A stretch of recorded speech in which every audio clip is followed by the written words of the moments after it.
भगवान शंकर कैलाश पर्वत पर विराजमान थे, साथ में जगत जननी भवानी मां पार्वती भी वहीं विद्यमान थी। भोले बाबा थोड़ा समाधि में बैठ गए, सोई नारद जी आए। माता जी जय जय सीताराम। हाँ सीताराम सीताराम। माता जी भोले बाबा कहाँ है? साधना में है। अच्छा अच्छा ठीक है। अच्छा माता जी भोले बाबा तो साधना में, आपको कुछ रहस्य पता है भोले बाबा का? बोले क्या? 3 रहस्य हैं शंकर जी के।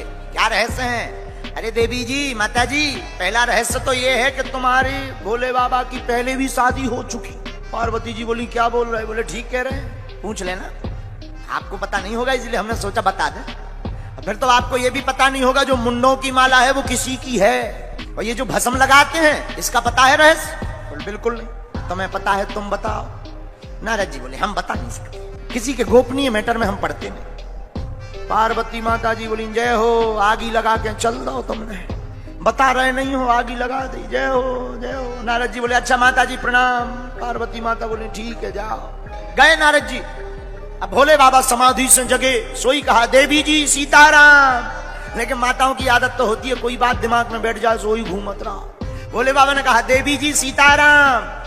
पार्वती जी बोली वही पहली बारी से करो। भोले बाबा समझ नहीं पाया ये क्या उल्टा सिस्टम है। अरे देवी जी क्या हो गया? शंकर जी तो समझ गए कहीं नारद जी तो नहीं आए थे। धीरे से सिर हिलाओ, हो आए तो थे।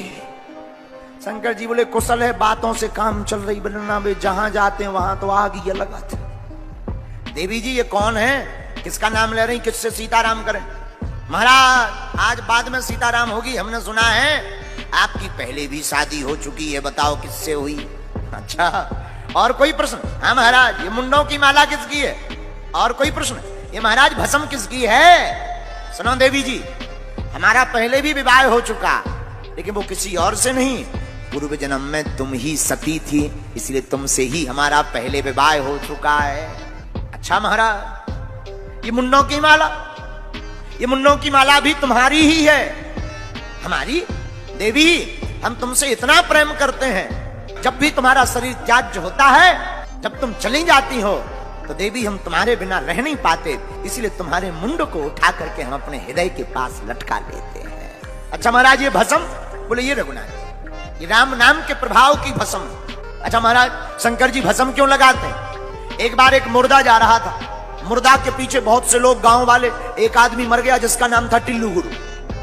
टिल्लू गुरु मर गया, बहुत से लोग पीछे थे, सब कह रहे थे राम नाम सत्य है, राम नाम सत्य है, राम नाम सत्य है, सत्य बोलो सत्य है। शंकर जी ने कहा वाह ये लोग कितने अच्छे हैं, राम नाम सत्य कह रहे हैं। तो शंकर जी भी पीछे खड़े हो गए और पीछे पीछे शंकर जी भी चलने लगे, क्योंकि जहां राम वहीं भोलेनाथ। तो शंकर जी भी कहने लगे राम नाम सत्य है, राम नाम सत्य। लेकिन जैसे ही शमशान घाट पहुंचे तो जो लोग गांव वाले आए थे, जहां मुर्दा को रखा हो आग लगाई, तो जो गांव वाले राम नाम सत्य कह रहे थे सब बदल गए 2 मिनट में।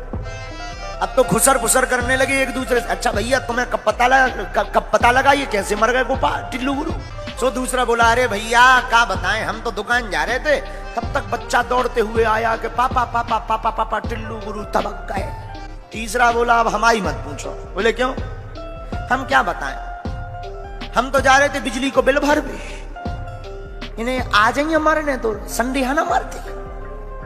अब प्लांटी इनको बाप दे दिया है, प्लांटी। और शंकर जी बोले यार अभी कह रहे थे राम नाम सत्य है, अब कहीं दुकान याद आ गई, कहीं मकान याद आ गया, कहीं बिल याद आ गया, ये तो सब फर्जी है। लेकिन शंकर जी ने देखा कि जिसके कारण ये राम नाम सत्य कह रहे थे वो तो बेचारा जल ही गया।